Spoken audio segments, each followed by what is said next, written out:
अस्सलाम वालेकुम। आज हम जो टॉपिक डिस्कस करने जा रहे हैं वो प्रिपरेशन ऑफ अल्कीन का पार्ट भी है। हमने पिछले पार्ट में दो प्रिपरेटरी मेथड अल्काइन के पढ़े थे और आज हम मज़ीद दो मेथड पढ़ते हैं।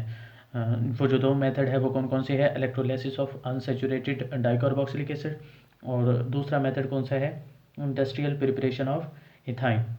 ठीक है जी। तो हम सबसे पहले किस चीज़ को स्टार्ट करते हैं, electrolysis of unsaturated dicarboxylic acid. तो electrolysis of unsaturated dicarboxylic acid, पहले तो हमें ये पता होना चाहिए कि क्या होना है, डाइकार्बोक्सिलिक एसिड क्या होता है। ठीक है जी। तो दो कार्बोक्सिलिक एसिड होंगे और अनसैचुरेटेड होंगे और उनके क्या होंगे, साल्ट होगा। ठीक है जी। तो हमारे पास फॉर एग्जांपल कार्बोक्सिलिक एसिड है, यहाँ पर अगर हमारे पास H लगा होता है तो ये कार्बोक्साइल ग्रुप होता है, लेकिन ये साल्ट है तो इसीलिए H की जगह पे कोई भी मेटल लगी होगी। और यहाँ पर भी हमारे पास क्योंकि डाई कार्बोक्सिलिक एसिड है तो हमारे पास दो होने चाहिए कार्बोक्साइल ग्रुप। ठीक है जी। और दूसरा क्या है कि ये अनसैचुरेटेड है, तो अनसैचुरेटेड का मतलब इसके दरमियान क्या होगा, डबल बॉन्ड होगा। ठीक है जी, डबल या ट्रिपल बॉन्ड। तो अगर ट्रिपल बॉन्ड है तो वो तो अल्काइन के अंदर ही कन्वर्ट हो जाएगा, तो इसलिए हमने क्या लिया है, डबल बॉन्ड लिया है, अनसैचुरेटेड है। ठीक है जी। तो साल्ट है किस चीज़ का, salt of unsaturated dicarboxylic acid. पहले आप नाम को समझ लिया करें कि रिएक्शन के अंदर वो कह क्या रहा है, किस चीज़ की हम आगे पे रिएक्शन कर रहे हैं, तो फिर आपको समझ में आएगा कि डाइकार्बोक्सिलिक एसिड है मतलब दो कार्बोक्साइल ग्रुप होने चाहिए। ठीक है जी। और अनसैचुरेटेड होना चाहिए, तो अनसैचुरेटेड का मतलब बीच में डबल बॉन्ड आएगा, और साल्ट होना चाहिए, साल्ट का मतलब एच की जगह पे कोई भी मेटल आ जाएगी तो वो उसका साल्ट बन जाता है। ठीक है जी। तो इलेक्ट्रोलाइसिस करनी है, इलेक्ट्रोलाइसिस का मतलब आयोनाइजेशन करनी है, और आयोनाइजेशन भी किसके अंदर, वाटर के अंदर होगी। ठीक है जी। तो आयोनाइजेशन होगी किस चीज़ के अंदर, वाटर के अंदर। वाटर के अंदर जब आयनाइजेशन होगी हमें पता है कि पॉजिटिव आयन अलहदा हो जाएंगे और नेगेटिव आयन अलहदा हो जाते हैं। तो यहाँ पर डबल बॉन्ड था सी एच, और यहाँ पर सी डबल बॉन्ड ओ। अब ये क्या है, नेगेटिव पार्ट है।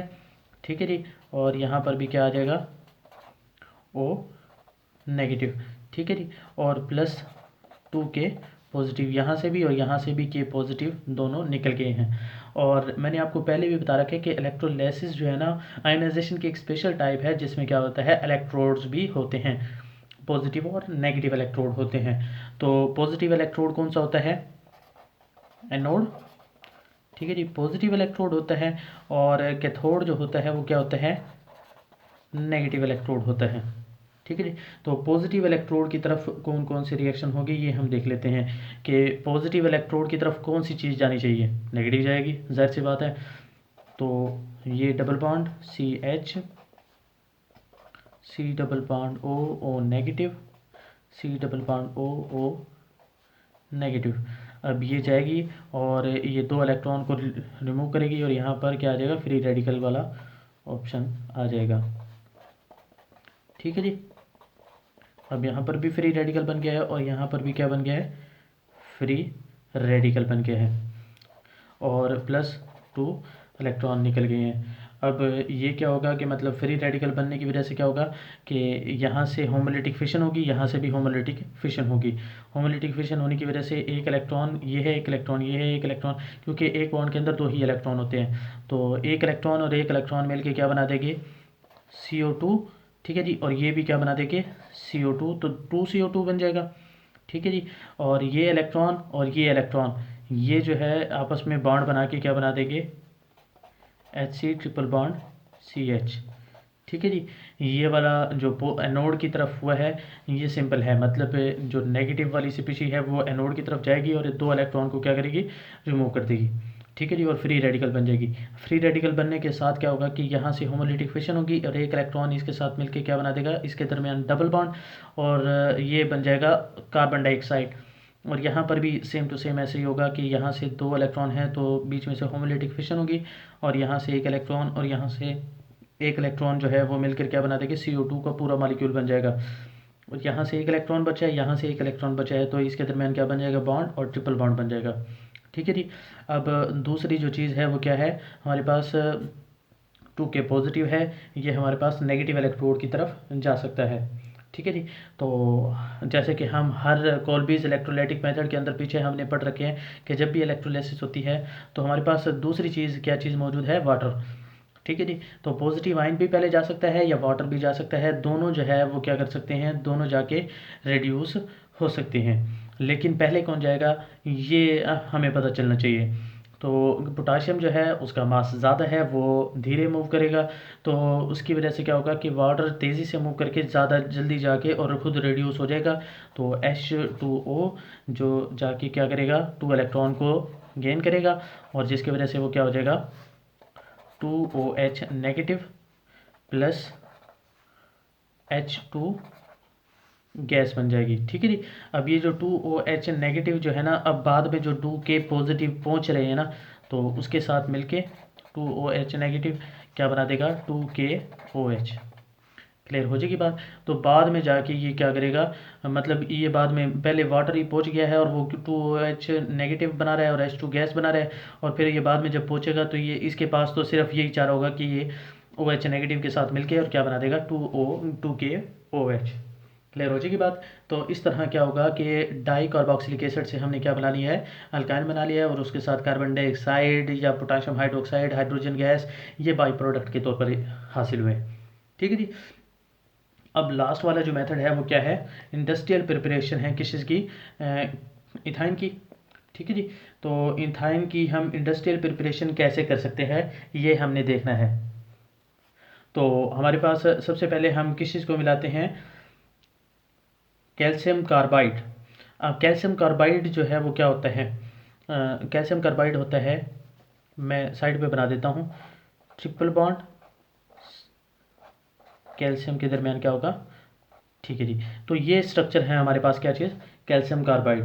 अब कैल्शियम कार्बाइड जो है पहले उसको हम प्रिपेयर कर लेते हैं, फिर उसके बाद उससे इथाइन को प्रिपेयर करेंगे, वो भी हम देखेंगे। तो सबसे पहले हम कैल्शियम ऑक्साइड, लाइम जिसे हम कहते हैं, ठीक ठीक है जी। तो उसको हम किस चीज़ के साथ मिलाते हैं, कार्बन यानी कोक के साथ मिलाते हैं। ठीक है। जब ये आपस में मिलेंगे तो क्या होगा, हम टेम्परेचर जो है 200 डिग्री सेंटीग्रेड कर देते हैं, और टेम्परेचर 200 डिग्री सेंटीग्रेड होने की वजह से क्या बन जाएगा, कैल्शियम कार्बाइड बन जाएगा, और बाकी जो है वो क्या बनेगा, कार्बन मोनोऑक्साइड बनेगा। ठीक है जी। 2 कार्बन जो है इसके साथ मिलके कैल्शियम के साथ क्या बना देगा, कैल्शियम कार्बाइड, और एक कार्बन ऑक्सीजन के साथ मिलके कार्बन मोनोऑक्साइड बना देंगे। और उसके बाद अब कैल्शियम कार्बाइड बन गया, कैल्शियम कार्बाइड हमारे पास ये स्ट्रक्चर बन गया है। अब इसने क्या करना है, वाटर के साथ रिएक्ट करना है।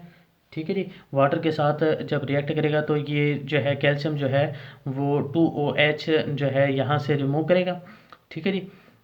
2OH नेगेटिव जो है रिमूव करके क्या बना देगा, CaOH का ट्वाइस बना देगा, और यहाँ से अगर 2OH अगर रिमूव हो जाए तो बाकी बचता क्या है, H2, मतलब 2 हाइड्रोजन बचते हैं। तो 2 हाइड्रोजन यहाँ पर कैसे ऐड हो जाएंगे, ये ट्रिपल बॉन्ड है इसके दरमियान, और यहाँ पर भी हाइड्रोजन और यहाँ पर भी हाइड्रोजन, तो ये हमारे पास जो स्ट्रक्चर है इथाइन का बन गया है। क्लियर हो जाएगी बात।